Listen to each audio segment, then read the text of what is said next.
Hello everyone, আজ তোমাদের সাথে দারুণ স্বাদের একটা ডিনার রেসিপি শেয়ার করব, যেটা ছোট থেকে বড় সবাই পছন্দ করবে আর ভীষণ ঝটপট হয়েও যায়। তাই ভিডিওটা স্কিপ না করে শেষ পর্যন্ত দেখতে থাকো।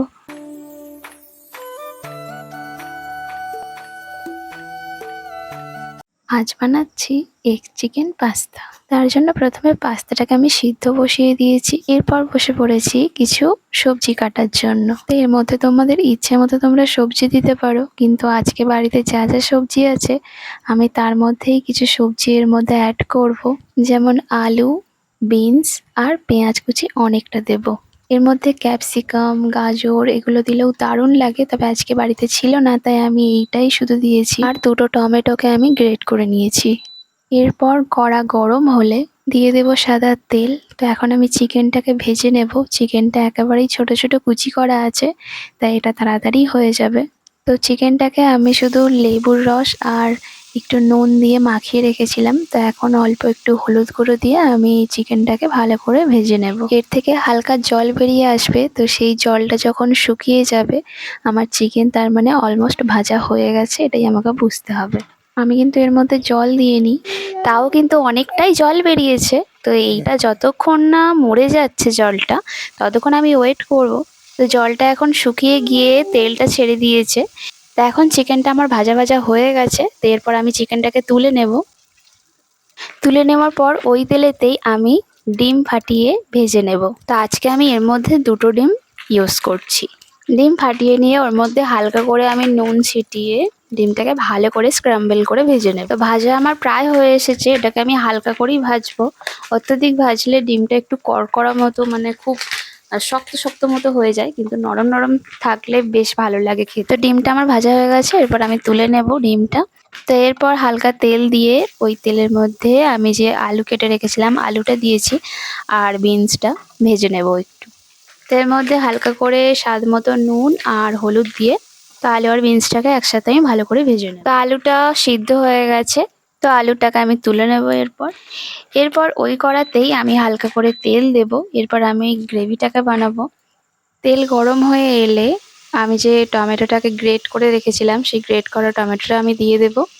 এরপর দেব পেঁয়াজ কুচি।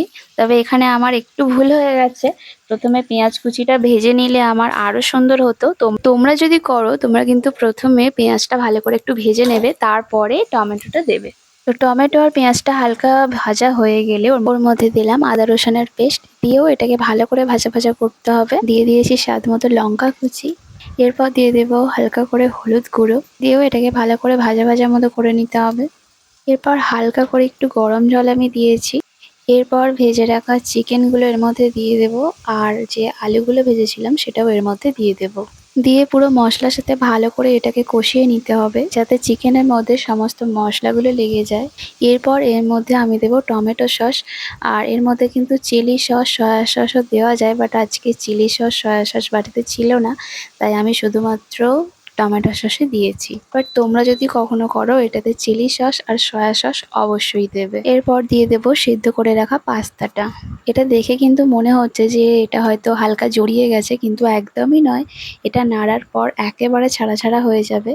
আর পাস্তা কিন্তু সিদ্ধ করার পর একেবারেই ঠান্ডা জল দেওয়া এর মধ্যে উচিত নয়। এটা একেবারে ঠান্ডা হয়ে গেলে আপনি এটা ছাড়া ছাড়া হয়ে যাবে।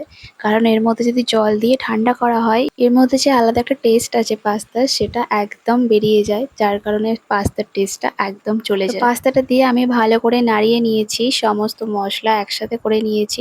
এরপর আমি একটু টেস্ট করে দেখবো নুন ঠিক আছে কিনা। আমার মনে হয় রাঁধুনিকে আগে একটু টেস্ট করে নেওয়া উচিত, তার কারণ সবাই যাতে ভালোভাবে খেতে পারে সেই জিনিসটা। আর এটার টেস্ট কিন্তু দারুণ হয়েছিল, দারুণ দারুণ দারুণ। তোমরা যদি বাড়িতে কখনো পাস্তা বানাও, এভাবে কিন্তু অবশ্যই একবার বানিয়ে দেখো, দারুণ লাগবে। আর আমার পাস্তা একদম রেডি হয়ে গেছে। এরপর আমি পুরো জায়গাটাকে ক্লিন করব। এখন এটা রান্না করতে গেলে রান্নাঘরের যে কি অবস্থাটা হয়, আবার রান্না করার পরে জায়গার জিনিস জায়গাতে রাখা, এটাও একটা অনেক বড় কাজ। তো সেটাই এখন আমি পালন করছি। তোমাদের ভিডিওটা কেমন লাগলো অবশ্যই জানিও। আর দ্বিতীয় দিনেও নিয়ে আসছি একটা দারুণ ডিনার রেসিপি। তো চলো নেক্সট ভিডিওতে আবার খুব তাড়াতাড়ি দেখা হচ্ছে। ততক্ষণ সবাই ভালো থেকো, সুস্থ থেকো।